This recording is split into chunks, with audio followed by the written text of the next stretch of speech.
तुलसी के पौधे में ये एक चीज़ अवश्य रखनी चाहिए। इससे समस्त दुख और दरिद्रता का नाश होता है। इस चीज़ के बिना तुलसी का पौधा अधूरा माना जाता है। तो आइए इस प्राचीन कथा के माध्यम से जानते हैं तुलसी के पौधे में कौन सी चीज़ रखनी चाहिए। दोस्तों, एक समय की बात है। देवर्षि नारद भगवान विष्णु से मिलने के लिए वैकुंठ लोक में पधारते हैं। देवर्षि को देखकर भगवान विष्णु कहने लगते हैं, आइए देवर्षि, वैकुंठ लोक में आपका स्वागत है। आज किस कारण वैकुंठ लोक में पधारे हैं? देवर्षि कहते हैं, हे प्रभु, मन में आपके दर्शन की इच्छा हुई सो चला आया। भगवान विष्णु मुस्कुराते हुए कहते हैं, देवर्षि नारद, आप मेरे परम भक्त हो, इसलिए वैकुंठ में आपका सदा ही स्वागत है। लेकिन इस समय आप चिंतित दिखाई दे रहे हैं। अवश्य आपके मन में कोई शंका है जो आपको सता रही है। अतः आपके मन में जो भी दुविधा है खुलकर बताइए। आपकी हर शंका का समाधान करना मेरा कर्तव्य है।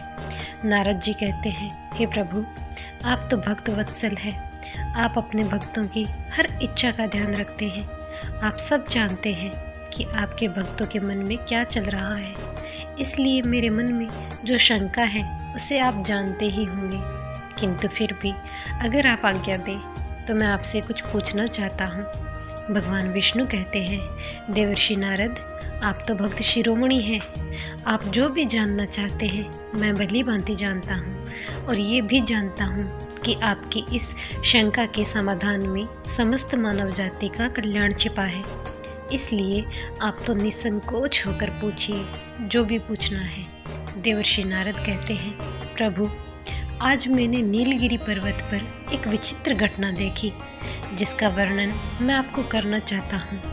मैं पृथ्वी लोक पर भ्रमण कर रहा था कि मैंने नीलगिरी पर्वत के जंगलों में एक विचित्र नगर देखा, और उस नगर में जो भील निवासी थे उनकी 4 भुजाएं थीं, और उन सब ने अपने हाथ में धनुष धारण किए हुए थे। वे सभी आपके पार्षदों के समान प्रतीत हो रहे थे। वे कंदमूल का आहार कर निर्वाह कर रहे थे। उस समय उनको देखकर मेरे मन में ये सवाल आया कि ये धनुष धारण किए हुए मानव चतुर्भुज भला कैसे हुए। वैकुंठ लोक में निवास करने वालों का जैसा स्वरूप होता है, जिस प्रकार उनकी 4 भुजाएं होती हैं, वैसा स्वरूप उस वन में रहने वाले भीलों को कैसे प्राप्त हुआ। उनके चेहरे पर दिव्य तेज था।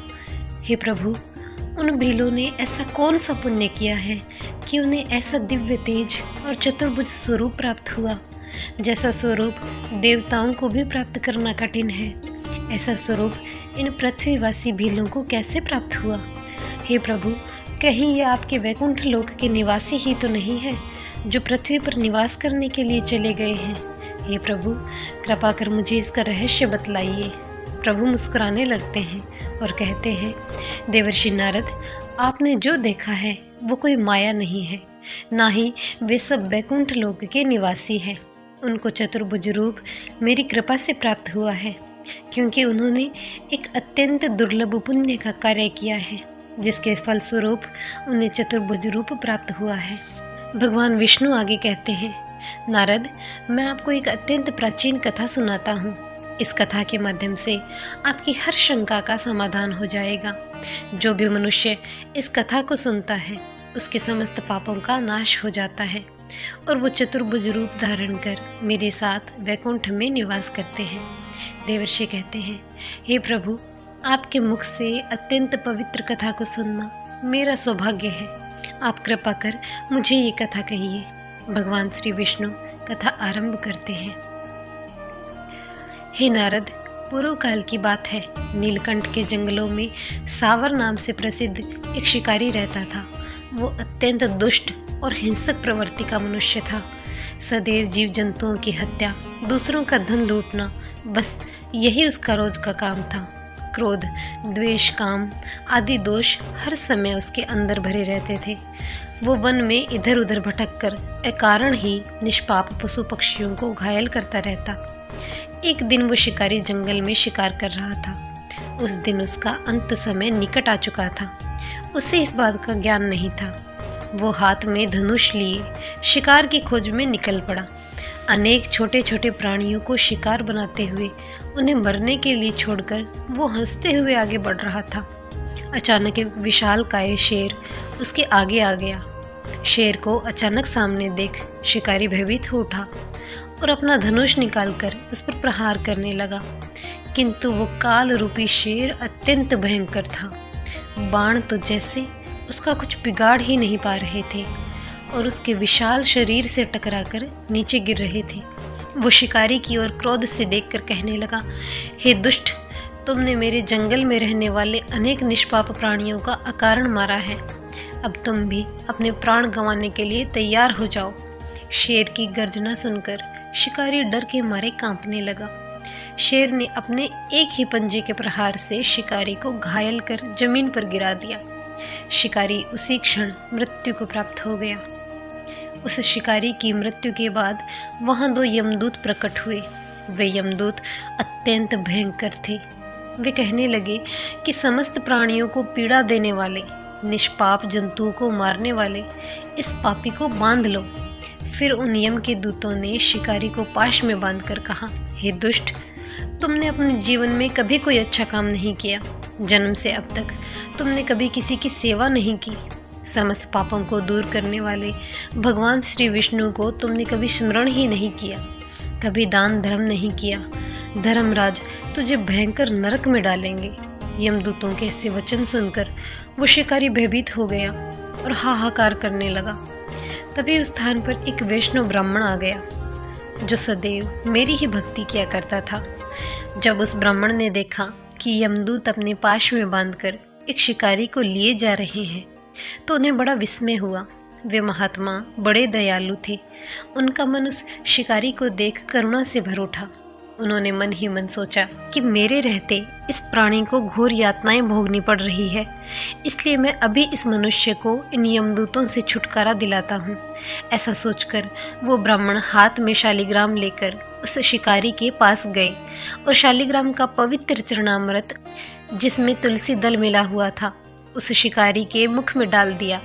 फिर उस शिकारी के कानों में राम नाम का जप किया। उन्होंने उसके मस्तक पर तुलसी दल रख दिया और छाती पर शालिग्राम रखकर कहने लगे, हे यातना देने वाले यमदूतों, यहाँ से चले जाओ। शालिग्राम का स्पर्श पाते ही जैसे उस शिकारी के समस्त पाप धुल गए। अचानक ही उस स्थान पर भगवान विष्णु के 2 पार्षद प्रकट हुए। उनकी 4 भुजाएं थी। उन दोनों ने पीताम्बर धारण किए हुए थे। उन पार्षदों ने उस शिकारी को उन यमदूतों से मुक्त करा दिया और उनसे कहने लगे, हे यमदूतों, इस शिकारी के सभी पाप खत्म हो चुके हैं। इस मनुष्य ने जीव हिंसा की है, कभी कोई पुण्य नहीं किया। अनेक तीर्थयात्रियों को इसने लूटा है, अनेक स्त्रियों को विधवा किया है। अनेकों पाप करने के बाद भी इसने शालिग्राम की शिला को स्पर्श किया है।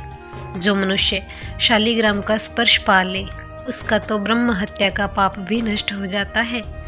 जिसके कानों में राम नाम पड़ जाए, उसके समस्त पाप नष्ट हो जाते हैं। जिसके मस्तक पर तुलसी पत्र और छाती पर शालिग्राम होता है, वो तो तुरंत मुक्त हो जाता है। अतः इसके समस्त पाप इसी क्षण नष्ट हो चुके हैं और इसका शरीर पवित्र हो चुका है। शालिग्राम का पूजन दर्शन करने मात्र से ही तत्काल सारे पाप नष्ट हो जाते हैं। इतना कहकर वे पार्षद शिकारी को दिव्य विमान में बिठाकर वहां से वैकुंठ लोक में ले गए। फिर वो वैष्णव ब्राह्मण भी भगवान विष्णु का मन में स्मरण कर अपने आश्रम लौट गया। साथ ही शालिग्राम की शिला को भी अपने साथ ले गया। इस सारी घटना को वहां पर खड़ा एक छोटा बालक दिख रहा था। उसके मन में उस चमत्कारिक पत्थर को पाने की अभिलाषा हो गई। वो भी उस ब्राह्मण के पीछे पीछे आश्रम में पहुंच गया।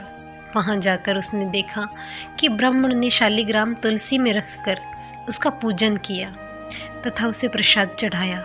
ये देख बालक ब्राह्मण के जाने के बाद उस पत्थर को उठा लेता है और वहां रखा प्रसाद भी खा लेता है।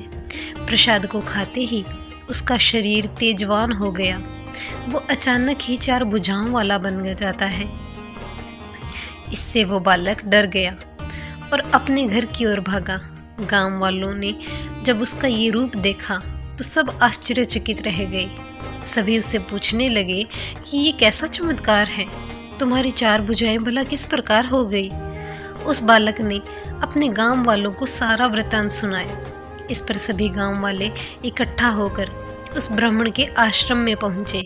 उन्होंने विधि विधान से शालिग्राम का पूजन किया और प्रसाद चढ़ाया। फिर सभी ने मिल बांट कर उस प्रसाद को खा लिया। इस पर वे सभी भील चतुर्भुज हो गए। इसके बाद वे गांव वाले ब्राह्मण से विनती कर उस शालिग्राम को ले लेते हैं और गांव के किसी उत्तम स्थान पर उसे स्थापित करते हैं और नित्य उसकी पूजा करने लगे। भगवान विष्णु कहते हैं, हे देवर्षि, जो कोई चक्र से युक्त शालिग्राम का पूजन करता है वह फिर कभी माता के उदर में प्रवेश नहीं करता, उसे मोक्ष प्राप्त हो जाता है।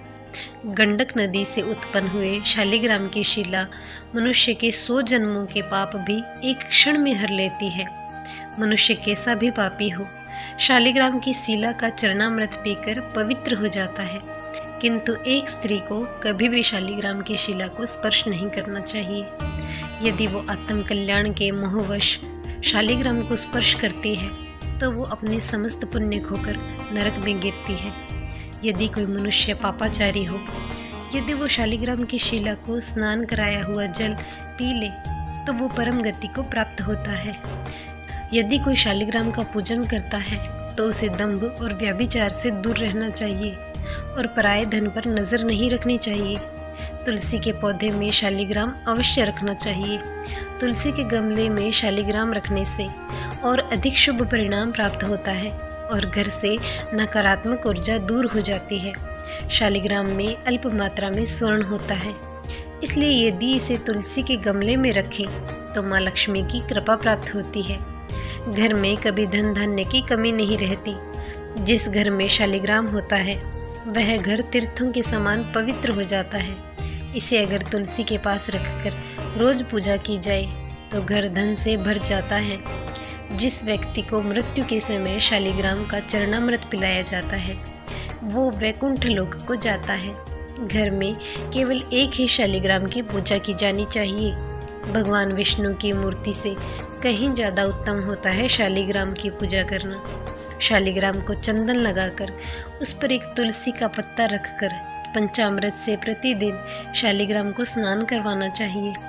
ऐसा करने से सभी जन्मों के पाप नष्ट हो जाते हैं। शालिग्राम रूखा और टूटा हुआ नहीं होना चाहिए।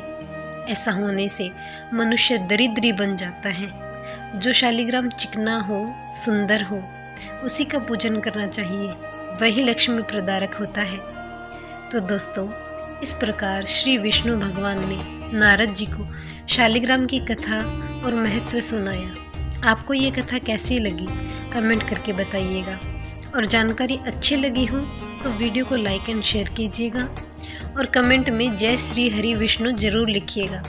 जल्द ही मिलते हैं ऐसी ही एक और वीडियो के साथ। तब तक के लिए आज्ञा दीजिए। राम राम।